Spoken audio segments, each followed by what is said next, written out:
Os componentes presentes, orientados pela professora Luciana, ficaram responsáveis por falar sobre o metabolismo do ferro M e porfirina. Eu, Cláudia, vou começar falando sobre o metabolismo do ferro. O ferro é um mineral imprescindível para o normal funcionamento de diversos processos fisiológicos do corpo, e devido à sua capacidade em aceitar e doar elétrons, participa das reações de transferência de elétrons. É encontrado fisiologicamente na forma ferrosa, ferro 2+, ou férrica, ferro 3+, os quais são obtidos através da alimentação em suas conformações e estruturas distintas, em ferro inorgânico e orgânico, o qual também pode ser encontrado mais raramente na forma sulfúrea, ferro ligado ao enxofre. O ferro de origem vegetal é encontrado em leguminosas como feijão e verduras de cor escura, já o ferro de origem animal é encontrado nas carnes. A diferença estruturais dos dois tipos de ferro está relacionada à sua origem, da qual falarei mais adiante. Ele é vital para a homeostase celular, é essencial para o transporte de oxigênio, para a síntese de DNA e metabolismo energético, como também é um cofator importante para enzimas de cadeia respiratória mitocondrial e na fixação do nitrogênio. O ferro no organismo encontra-se associado a proteínas, o qual pode vir a ligar-se a proteínas por incorporação em um anel pirrólico de protoporfirina, onde o ferro 2+, se liga ao anel de protoporfirina, o qual é um constituinte da hemoglobina ou mioglobina animal, o qual dá origem ao ferro orgânico que conhecemos como ferro M.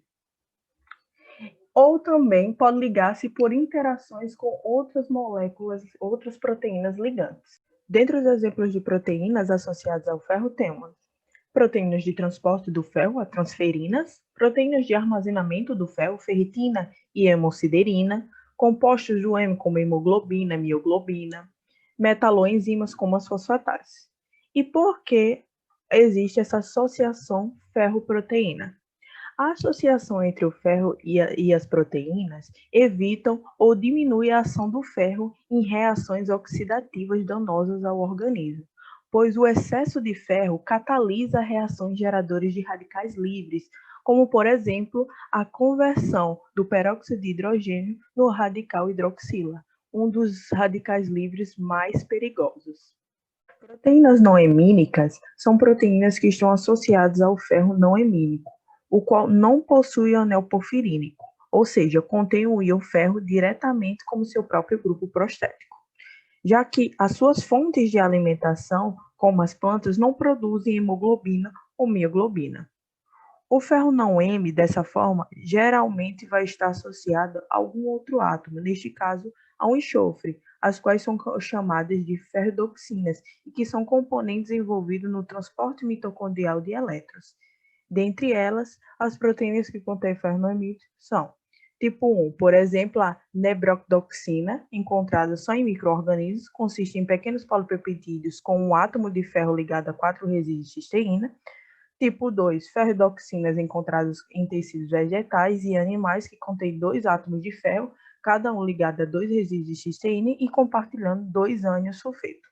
Tipo 3, 4 átomos de ferro, cada um ligado a um único resíduo de cisteína separado, mas compartilham 3 ânions sulfeto com átomos de ferro vizinhos para formar uma estrutura em forma de cubo. E a tipo 4, 3 átomos de ferro, cada um ligado a 2 resíduos de cisteína e compartilhando 2 ânions sulfeto para formar um anel plano. Todas essas proteínas estão envolvidas em processos enzimáticos. Após a ingestão do ferro, ocorre sua absorção no epitélio do adenal, em uma quantidade que varia de 1 mg a 2 mg por dia. Na superfície apical do enterócito, o íon ferro mais 3, proveniente do ferro não hemínico, é transformado no íon ferroso, ferro mais 2, pela ação da enzima redutase citocromo B do adenal. Isso ocorre devido ao fato da transportadora de metal divalente, a DMT1, responsável por fazer o ferro alcançar o citoplasma do enterócito, ser seletiva ao íon ferroso. Já a internalização do ferro M, proveniente do ferro hemínico, ocorre através da proteína transportadora do M, HCP1, também localizada na membrana apical das células do adenais. O M se liga à membrana dos enterócitos do adenais e a proteína transportadora importa o M extracelular, fazendo com que o M fique ligado à membrana de vesículas no citoplasma da célula. Logo após, o ferro na forma de F+2 é liberado do grupo M pela M-oxigenase. Com a liberação do ferro do grupo M, ela fará parte da mesma rede de ferro não M, sendo possível, independente da origem do ferro, dois destinos que variam com a demanda do ferro do organismo. Se for baixa, o ferro ficará no enterócito, sequestrado pela ferritina, proteína armazenadora de ferro, e será eliminado juntamente com a descamação do epitélio intestinal. Caso o organismo necessite de ferro, ele será transportado para o exterior do enterócito através da ferroportina em direção ao plasma sanguíneo, onde será transportado pela transferrina, que são proteínas transportadoras de ferro. Tais proteínas têm afinidade pelo ferro na forma férrica, fazendo com que o ferro+2, retirado do enterócito pela ferroportina, seja oxidado a ferro+3, através da efaestina. A ferroportina, além de ser o único mecanismo de saída do ferro, também é um receptor da epsidina, HPN, regulador da aquisição do ferro. A concentração de ferro no organismo é aproximadamente de 35 a 45 miligramas por quilo de peso corporal no adulto, onde aproximadamente 20 miligramas de ferro diariamente são utilizados para a produção de hemoglobina, no qual são reciclados a partir da destruição dos eritrócitos. A maior parte do ferro do organismo encontra-se incorporado à hemoglobina dos eritrócitos circulantes, de 60% a 70%.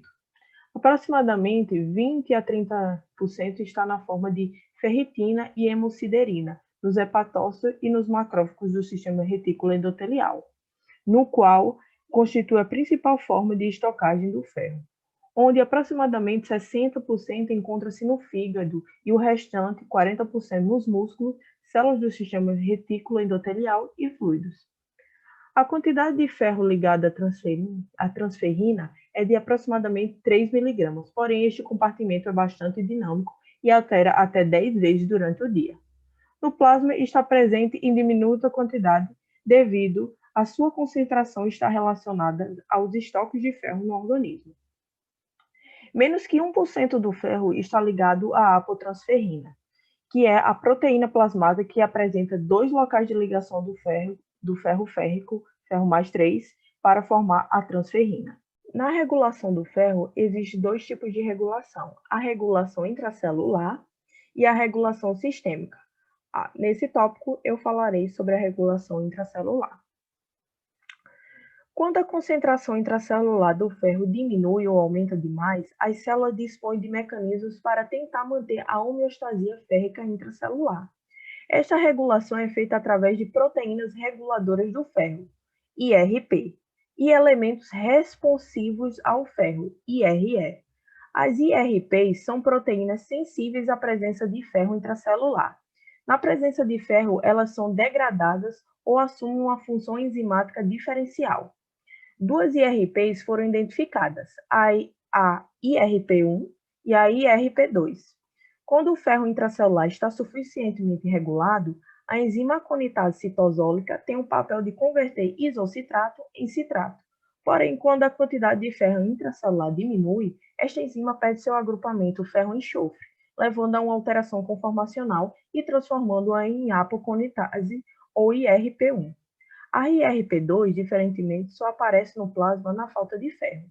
Nestes casos, as IRPs estão em sua forma ativa e, portanto, podem se ligar aos IRs. Os IRs são estruturas em alça presentes no RNA mensageiro, aos quais as IRPs se ligam. Se a ligação for na extremidade 5' ocorre inibição da tradução do RNA mensageiro em proteína. Se a ligação ocorrer na extremidade 3', ocorre a inibição da degradação do RNA mensageiro e a estabilização do mesmo, incentivando a tradução para a proteína. Neste caso, o complexo IRP-IRE se liga na extremidade 5' do RNA mensageiro, da ferroportina e da ferritina, diminuindo sua síntese. Eles também se ligam na extremidade 3' do RNA mensageiro, do DMT1 e do TFR, estimulando a sua síntese. Quando a quantidade de ferro intracelular restabelece o valor, o agrupamento ferro-enxofre volta a se ligar à IRP1 e restabelecendo a conitase, e a IRP2 é degradada por proteólise. Na regulação sistêmica do ferro, não existe no organismo um mecanismo específico para eliminar o excesso de ferro retido ou armazenado após a reciclagem do ferro realizada pelos macrófagos. Geralmente, ocorre a excreção do ferro do organismo pelas secreções corpóreas, sangramento menstrual ou descamação do epitélio intestinal. Assim, o equilíbrio do ferro necessita de uma intercomunicação entre as regiões de captação, consumo e depósito do ferro. Essa comunicação é feita pela hepcidina, HPM. Esse hormônio gerencia o uso e o armazenamento de ferro com a sua aquisição, sendo um regulador negativo do metabolismo do ferro e que funciona como inibidor da ferroportina, impedindo que o ferro absorvido pelo enterócito seja transferido para o sangue.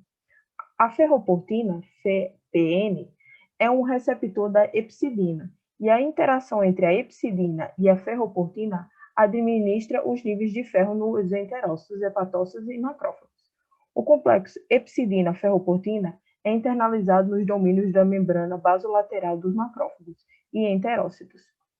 Ocorre, então, a internalização da ferroportina e sua degradação.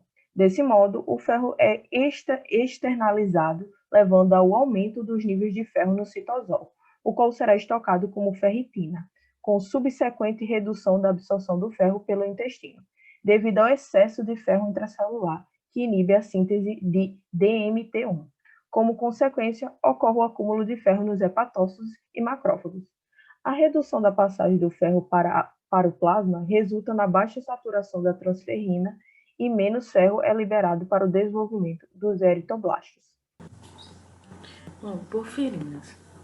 O que são as porfirinas? São compostos intermediários da produção do grupo M, formados por 4 anéis pirrólicos, como podemos olhar do nosso lado direito, e além disso, possuem grande afinidade por íons metálicos e são compostos fortemente coloridos devido a esse sistema pi conjugado, com 22 elétrons pi, mas apenas 18 desses elétrons apresentam aromaticidade. E temos como principais representantes dessa classe o grupo M, que nós podemos ver o íon metálico ferro como átomo central, e na nossa direita vemos a clorofila, que possui o magnésio como íon central, o íon metálico. Então, o que é o grupo M? É um grupo prostético que consiste de um átomo central de ferro contido no centro desse átomo orgânico heterossíclico denominado de protoporfirina 9. É sintetizado a partir das porfirinas, como vimos anteriormente, e encontra-se em proteínas como hemoglobina, mioglobina, catalase e citocromos. A síntese desse grupo tem ocorrência mitocondrial e ocorre majoritariamente nos tecidos hepáticos e hematopoéticos. Então, como constituintes principais da mioglobina e da hemoglobina, nós temos o grupo M.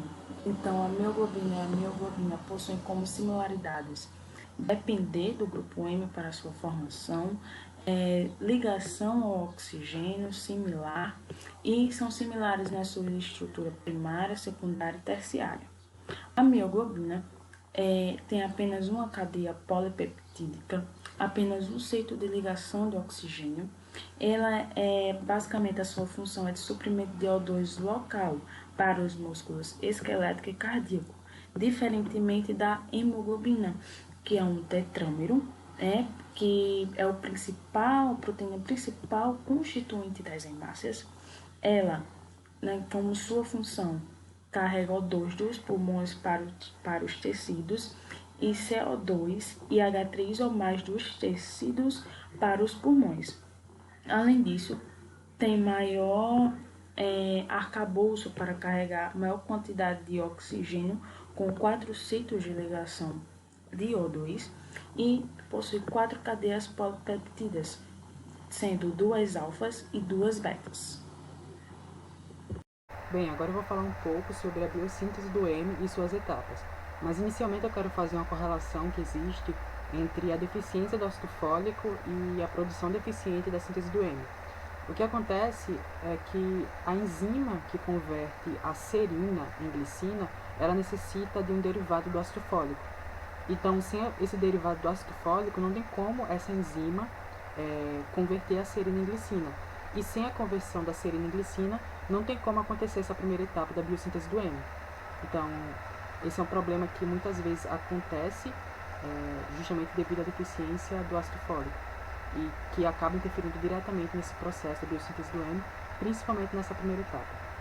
Nessa primeira etapa, nós temos que o succinil-CoA mais a glicina irão se juntar através de um processo mediado pela enzima alassintase e pela coenzima piridoxal-fosfato, que irão fazer a retirada desse CoA e irão juntar esse succinil com essa glicina.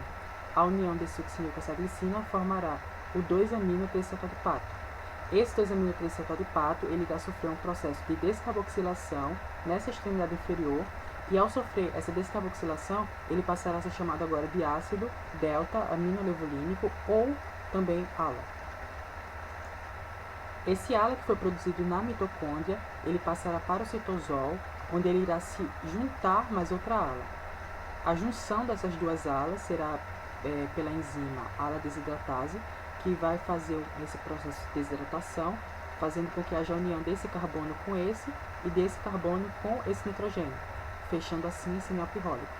Esse processo ele acaba transformando essas duas alas nesse neo pirrólico, que é chamado de porfobirinogênio. Esse neo pirrólico, do porfobirinogênio, ele tem dois substituintes. Esse substituinte acetil e esse substituinte propionil, que são característicos.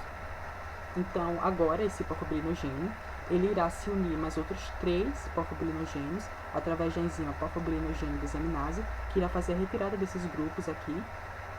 E ao fazer a retirada desses grupos, acontecerá a união de todos esses anéis pirrólicos. A união desses anéis pirrólicos acaba tendo o nome de hidroximetilbilano. Esse hidroximetilbilano, ele acaba ciclizando de maneira espontânea. E ao ciclizar de maneira espontânea, ele acaba formando o uroporfirinogênio. Só que esse uroporfirinogênio, por ter os substituintes, aqueles substituintes que eu falei, o acetilpropionil nessa ordem, que é acetilpropionil, acetilpropionil, acetilpropionil e acetilpropionil, acaba tendo o nome de uroporfirinogênio 1. Porém, normalmente no nosso organismo, a síntese do hidroximetilbilano está associada a uma outra síntese, que ao invés de permitir que ocorra o fechamento desse neo, como ocorre no uroporfirinogênio 1, acaba levando a rotação desse último anel pirrólico. Então, essa enzima, a uroporfirinogênio sintase, ela faz com que esse hidroximetilbilano ele sofra uma rotação nesse último anel pirrólico, e ao sofrer essa rotação nesse último anel pirrólico, ele passará a ter os substituintes trocados. Então, ao invés de ele ter os substituintes na ordem acetilpropionil, ele acabará tendo os substituintes na ordem propionil-metil. Então, vai ser acetilpropionil para esses 3 primeiros anéis pirrólicos, e para esse último será propionil-metil, o que caracteriza o uroporfirinogênio 3. Na quinta etapa, esse uroporfirinogênio, esse uroporfirinogênio 3, ele irá sofrer um processo de descarboxilação. No caso, 4 processos de descarboxilação nesses substituintes a acetil. Então, cada um desses substituintes acetil irá sofrer um processo de descarboxilação. Esse processo de descarboxilação irá transformar acetil em metil. Então, a enzima, a uroporfirinogênio descarboxilase, vai fazer com que haja esse processo e que, por fim, seja originado esse grupo aqui com esses substituintes na ordem metilpropionil para esses 3 primeiros anéis e para esse último propionil-metil. Então, com essa ordem de substituintes agora, o uroporfirinogênio ele passa para coproporfirinogênio 3. Esse coproporfirinogênio 3, então, ele vai entrar na mitocôndria, ele estava no citosol, ele vai entrar agora na mitocôndria, onde ele vai sofrer 2 oxidações. A primeira oxidação, ela envolverá apenas 2 das cadeias laterais. Então, esse anel pirrólico e esse anel pirrólico, o A e o B, eles irão sofrer esse processo de oxidação, que é um processo de oxidação descarboxilativa, onde haverá retirada desses carbonos desses substituintes propionil. Então, esse substituinte propionil e esse substituinte propionil irão perder esse carbono, e ao perder esse carbono, eles passarão de propionil para vinil. Então, através da enzima coproporfirinogênio oxidase, haverá transformação desse coproporfirinogênio em protoporfirinogênio, que é chamado assim de protoporfirinogênio 3,9, justamente pela distribuição de seus substituintes, que é metilvinil, para esses dois primeiros anéis, para o terceiro metilpropionil e para o último anel propionilmetil. Após isso, esse protoporfirinogênio ele irá sofrer um outro processo de oxidação. Só que esse processo de oxidação ele vai acontecer nessas pontes que ligam esses anéis pirrólicos. Então, essa ponte e essa ponte vão passar por esse processo de oxidação que fará com que haja a retirada do hidrogênio, e ao haver a retirada desse hidrogênio, esses carbonos eles passam a fazer dupla ligação. Então, eles vão passar de metileno para metenilo, que fazem duplas ligações. Então, haverá a perda de 4 hidrogênios, cada um relacionado a uma dessas pontes, e também haverá a retirada de hidrogênio dessas aminas aqui. Então, esse anel B e esse anel D, eles terão esse hidrogênio aqui retirado também. Esse processo ocorre devido a essa enzima, protoporfirinogênio oxidase, que com o auxílio do FAD, irão fazer a retirada desses hidrogênios. E ao retirar esses hidrogênios, esse protoporfirinogênio 3,9, ele passará para protoporfirina 3,9. Então, essa protoporfirina 3,9 agora, ela passará para a última etapa da biossíntese, que é a etapa 8, em que haverá a incorporação do ferro. O que acontece? A incorporação desse ferro ela é feita pela ação dessa enzima ferrocatalase. Então, esse ferro, através dessa enzima, acabará entrando dentro dessa estrutura. E ao entrar nessa estrutura, o nome passará de protoporfirina 3,9 para proto-M ou ferro-M. Agora, falando um pouco sobre a biossíntese do M, o processo da regulação da biossíntese do M, nós temos que o controle desse processo de produção ele é realizado pelo fígado e pela medula óssea, devido especialmente às taxas de síntese das alas, que são essas enzimas muito importantes em todo esse processo da biossíntese do M. Essas alas elas podem ser alas do tipo 1, que estão presentes em todos os tecidos, ou alas do tipo 2, que estão presentes em eritroblastos da medula óssea. O que acontece em relação à ala do tipo 1, sobre a sua regulação, é que é controlada por retroalimentação negativa, justamente porque existe um reservatório de M intracelular, um reservatório que não é comprometido e que acaba gerando um processo de retroalimentação muito sensível. Então, quando a necessidade do M no fígado dela aumenta, a ala ela é ativada, justamente para que consiga haver a biossíntese do M. Porém, quando o suprimento de M ele já é suficiente, quando já tem uma grande quantidade de M dentro do organismo, essa enzima ela é subregulada. Então, digamos que ela é desativada para que não haja um suprimento desnecessário, digamos assim, de M. Já em relação a alas do tipo 2, acontece um processo de regulação a nível de tradução de síntese proteica.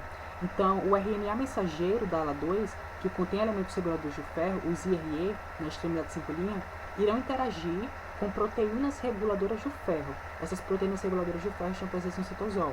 O que acontece é que esses elementos reguladores, mais essas proteínas reguladoras do ferro, elas acabam formando um complexo na extremidade 5' do RNA mensageiro.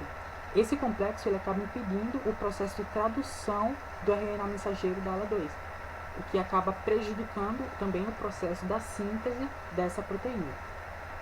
O que acontece é que, assim, a afinidade desse IRP com esse RE, ela depende muito da quantidade de ferro dentro da célula.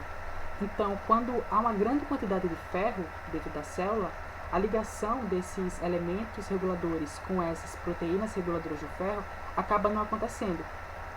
E por não acontecer, acaba que a tradução ela consegue prosseguir e, consequentemente, o processo da síntese dessa proteína acaba acontecendo. Porém, quando há falta de ferro no organismo, no caso dentro da célula, a formação desse complexo acaba acontecendo. E com a formação desse complexo, acaba havendo o bloqueio da tradução. E com o bloqueio dessa tradução, haverá também o abolimento da expressão, né, e da ativação da ala do tipo 2, o que faz com que haja também a diminuição da biossíntese do M.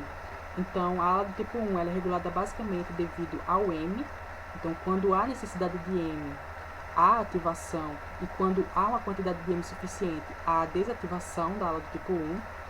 Já em relação à ala do tipo 2, acontece um processo regulado devido à quantidade de ferro. Então, se tem excesso de ferro, não há esse complexo, e se não há esse complexo, não tem como haver o bloqueio da tradução. Então, consequentemente, haverá a formação da ala do tipo 2. Porém, quando não há ferro dentro da célula, a formação desse complexo ocorre e, consequentemente, haverá o bloqueio da tradução e, consequentemente, a não produção do M. Porfirias. Então, o que é porfirias? A palavra porfiria é oriunda do grego e tem como significado pigmento roxo. Este nome está associado aparentemente com a coloração arroxeada dos fluidos corporais que os pacientes apresentam. Então, como definição, as porfirias são patologias, sendo doenças metabólicas resultantes de alterações enzimáticas que participam da síntese do grupo M, que compõe a hemoglobina e a mioglobina como principais exemplos. Podem ser de origem tanto genética ou adquirida, e classicamente elas são divididas em eritropoéticas e hepáticas. Aqui do lado eu trago uma curiosidade que as porfirias elas foram utilizadas para explicar a origem do mito dos vampiros, em consequência da semelhança entre os sinais e sintomas das porfirias com o folclore. Em 1985, o bioquímico David Dolphin propôs uma ligação entre a porfiria e o folclore vampírico, reparando que essa condição é tratada com M intravenoso. Dolphin sugeriu que o consumo de grandes quantidades de sangue poderia resultar, de alguma maneira, no transporte do grupo M através da parede do estômago e para a corrente sanguínea. Desse modo, os vampiros eram meros indivíduos sofredores de porfiria que procuravam substituir o emo e aliviar os sintomas. Então, aqui eu trago a classificação delas, que elas são classificadas, divididas em eritropoéticas e hepáticas. Nas hepáticas nós temos hepáticas crônicas e agudas e nós temos as eritropoéticas. De cada uma eu trouxe aqui, nós trouxemos as principais. Nas crônicas nós temos a porfiria cutânea tarda e a porfiria hepato-eritropoética, que as duas são causadas pela deficiência do porfirinogênio descarboxilase. A primeira, a PCT, é por mutação heterozigótica, a segunda por herança autossômica recessiva. As hepáticas agudas, elas possuem como seus sintomas principais os sintomas neuroviscerais. Nós temos como possíveis explicações. A explicação, o excesso de ALA e PBG, que é neurotóxico. Com a segunda explicação, o excesso de ALA inibe a liberação de GABA. Nós temos como uma terceira deficiência da AM, resulta em alterações degenerativas do tecido nervoso e a diminuição da AM resulta em redução da triptofano pirrolase. Além disso, as eritropoéticas nós temos como as duas principais, a eritropoética congênita e a protoporfiria eritropoética, PPE. Então, a PEC, ela é uma deficiência quase completa de uroporfirinogênio, que é um transtorno autossômico recessivo. E a segunda é um distúrbio autossômico dominante muito comum em asiáticos e característica por fotossensibilidade desde criança. Nesse terceiro slide, nós colocamos aqui algumas imagens das principais porfirias. Nós temos a porfiria cutânea, nós podemos observar aqui. Nós temos a porfiria aguda hepática, muito parecida com a cutânea tarda, mas existem algumas diferenças. E a eritropoética congênita, que podemos ver aqui do nosso lado direito. Olá, meu nome é Thaís e eu vou comentar agora sobre o catabolismo dos grupos M. É importante iniciar lembrando que a maior parte dos grupos M presentes no nosso organismo é proveniente das nossas hemácias, onde aproximadamente 2 milhões de hemácias são degradadas diariamente. E a partir da degradação das hemácias vem a degradação das hemoglobinas, que vai gerar 3 produtos. A globina, que vai ser quebrada e transformada em aminoácidos, os grupos M, que vão ser fagocitados principalmente no fígado, no baço e na medula óssea, para futuramente formar a bilirrubina, e a porção porfirínica, livre de ferro, que vai formar a biliverdina. sendo os grupos M que vai ser nosso foco dessa apresentação. As hemácias, elas vão ser capturadas pelo sistema retículo endotelial, composto pelo fígado, baço e medula óssea, onde assim vai haver a fagostose dos grupos M, como eu já mencionei. Agora eu vou explicar as etapas do catabolismo do grupo M, relacionando seu transporte, regulação e excreção, por questão de simplificação e didática. O grupo M, como eu já comentei, ele vai ser degradado por células fagocíticas. E nessa primeira etapa, vai haver a degradação do M pela abertura do anel de tetrapirrol da porfirina, que vai liberar ferro, monóxido de carbono e biliverdina, que é um pigmento verde. Essa quebra ela vai acontecer através do complexo M-oxigenase, como é mostrado nessa imagem com a liberação de biliverdina, ferro e monóxido de carbono. Após essa etapa, vai haver a redução da biliverdina à bilirrubina através da biliverdina redutase, apresentada aqui nessa imagem. E essas duas etapas elas vão ocorrer com o uso do NADPH. A bilirrubina que foi formada, ela vai ser encaminhada para o fígado ligada à albumina, porque ela naturalmente é uma molécula bastante apolar. E essa junção da bilirrubina mais a albumina sérica é denominada de bilirrubina indireta ou bilirrubina não conjugada. Essa imagem aqui mostra essas etapas de maneira simplificada, passando pela formação da biliverdina, sua redução à bilirrubina e a ligação dela com a albumina, que vai ser chamado de bilirrubina indireta, como eu mencionei. A terceira etapa se baseia na formação da bilirrubina direta, porque depois da bilirrubina ter sido transportada ligada à albumina, ela vai se conjugar com o ácido glicurônico no retículo endoplasmático liso dos hepatócitos e formar a bilirrubina direta, onde essa sim vai ser solúvel no plasma. A enzima que vai catalisar essa reação é a glicuronosiltransferase, que vai fazer parte da regulação do catabolismo do M, já que ela é uma enzima que pode limitar todo esse processo. E aqui está um esquema mostrando que após a formação da bilirrubina direta nos hepatócitos, ela sai e vai para a via biliar, o que acaba diminuindo a sua toxicidade.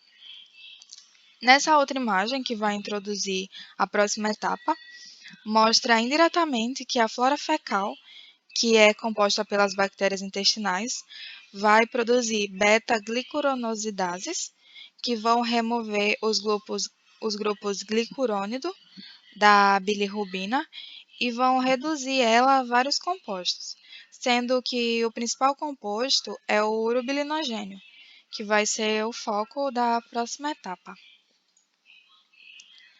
O urobilinogênio ele pode seguir três vias.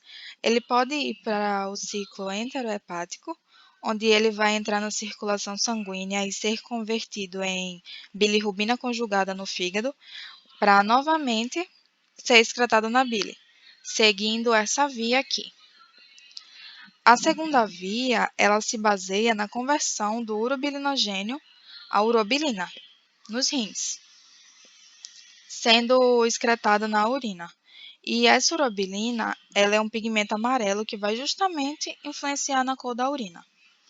Já a terceira via é no caso de urobilinogênio continuar sendo degradado pela flora fecal no intestino, onde nessa situação ele vai ser oxidado a estercobilina. Essa estercobilina ela é um pigmento castanho avermelhado que dá cor às fezes. Dessa forma, o que antes era o grupo M, agora foi todo degradado e transformado em vários compostos, favorecendo a sua excreção, e foi também apresentado o transporte de todos esses compostos através de de várias vias. Dando continuidade ao nosso trabalho, agora eu vou falar sobre a bilirrubina, que é um pigmento de cor amarela ou laranja. Existem 2 tipos de bilirrubina. Como foi dito anteriormente por Thaís, a bilirrubina indireta é aquela que é liberada pela degradação de hemácias e é transportada para o fígado. Já a bilirrubina direta é a mesma bilirrubina que chegou ao fígado, só que ela é transformada em urobilinogênio ou estercobilinogênio para ela poder ser excretada. Os níveis normais de bilirrubina no sangue para adultos, eles estão expostos aí nesse quadro do slide. No momento em que é feito o exame de sangue, só é possível a gente saber a quantidade de bilirrubina total e direta, sendo que a indireta ela vai ser calculada com relação a esses outros valores. Seguindo para o próximo slide, nós temos os níveis de bilirrubina adequados para os recém-nascidos, que é um ponto bem importante que eu vou comentar a seguir. Mas afinal, por que esses valores de bilirrubina eles são tão importantes para nós? Bom, no caso da bilirrubina indireta, a sua alta ela está muito relacionada à anemia hemolítica, à anemia perniciosa, à hemólise autoimune, também à reabsorção de hematomas ou outras doenças no sangue, hemoglobinopatias. A transfusão de sangue, ela também pode estar relacionada com esse aumento. Já a alta de bilirrubina direta, ela pode indicar hepatite viral, doença alcoólica do fígado, pedra nas vias biliares ou tumores no fígado ou nas vias biliares. Também o uso excessivo de remédios que afetam o fígado, como o paracetamol, também podem levar ao aumento desse tipo de bilirrubina no sangue. E o uso de drogas que ativam o sistema microsomal hepático podem reduzir as bilirrubinas. Em relação à icterícia, ela é uma doença que acontece muito mais em recém-nascidos. E quando aparece em adultos, ela está relacionada a doenças hepatobiliares. Bom, essa doença acontece devido à grande concentração de bilirrubina que fica no sangue. Isso acontece porque a bilirrubina ela vai passar muito rapidamente pelo fígado e pelos canais biliares. Assim, ela vai se acumular na pele, na mucosa e na parte branca dos olhos, provocando uma coloração amarelada nessas regiões. Essa mudança de coloração é o principal sinal clínico da icterícia. Em recém-nascidos, o alto teor de bilirrubina no sangue pode causar uma lesão cerebral e cegueira. Porém, esses casos eles estão mais relacionados à icterícia patológica e não à fisiológica, que é a mais comum. As causas da icterícia elas são diversas, mas na maioria das vezes os recém-nascidos eles apresentam a doença por conta da imaturidade do fígado, que está relacionado com o metabolismo da bilirrubina. Também pode ser causada pelo estresse durante o parto, pela incompatibilidade do seu sangue com o sangue da sua mãe também. As outras causas elas estão citadas aí no slide e podem acontecer em adultos também. Normalmente acontece uma grande confusão entre a icterícia fisiológica e a icterícia patológica. Essa última ela é muito mais preocupante em relação à primeira. Por isso que é muito importante que a gente saiba diferenciar. A icterícia fisiológica ela vai acontecer de 2 a 3 dias após o nascimento e é causada pelo fato de que os hepatócitos eles não estão maduros o suficiente para degradarem a bilirrubina.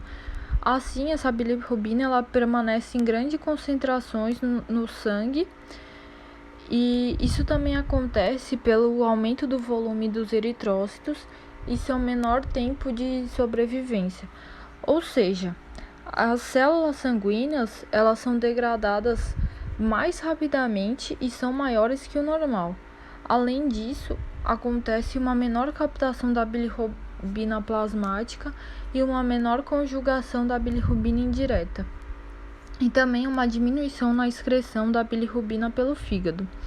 Então, vai acontecer tanto um aumento, da produção de bilirrubina, como uma queda na sua degradação e na sua eliminação, causando assim a icterícia. No entanto, se o bebê for bem tratado e tiver acesso ao leite, ela dura de 7 a 10 dias ou menos. Já a icterícia patológica, ela acontece antes das 24 horas de vida e ela é associada com outros sintomas além da pele amarelada, Esses outros sintomas são a letargia, perda de peso, anemia e outros. Além disso, essa icterícia patológica, ela se torna prolongada e pode durar mais de 14 dias. E os níveis de bilirrubina, eles vão aumentar todos os dias. Essa é muito mais preocupante que a fisiológica, porque ela está muito provavelmente relacionada com alguma doença no fígado, no sangue ou nas vias biliares, porque a fisiológica ela pode ser considerada um processo natural do organismo. O diagnóstico da icterícia ele pode ser feito por meio de exames de sangue, medindo a concentração de bilirrubina total, direta e indireta. Outra forma de diagnóstico é feita por um aparelho que é chamado de bilirrubinômetro cutâneo. Esse aparelho ele serve para identificar a quantidade de bilirrubina sem precisar de um exame de sangue. Então, ele é muito mais confortável para os recém-nascidos, E por isso é muito usado. Já o exame físico, ele é bem usado também para identificar a icterícia. Nesse, o médico ele vai pressionar a testa do bebê ou alguma outra região do corpo para observar se a pele volta à coloração normal ou se ela está com um aspecto amarelado. Em relação ao tratamento, nos casos de icterícia fisiológica, que é a mais comum, os bebês eles são submetidos à fototerapia, que consiste em colocar o recém-nascido sob um aparelho com várias lâmpadas fluorescentes ou de LED. Essas lâmpadas elas vão emitir uma luz que vai provocar a alteração da estrutura da bilirrubina, que fica localizada na superfície da pele. Assim, vai acontecer o seu metabolismo e a sua eliminação. Nos casos mais graves, como é o caso da icterícia patológica, se tem um tratamento mais específico. Bom, o grupo ele utilizou essas referências para a conclusão do trabalho e foi isso. Obrigada pela atenção e um bom dia a todos.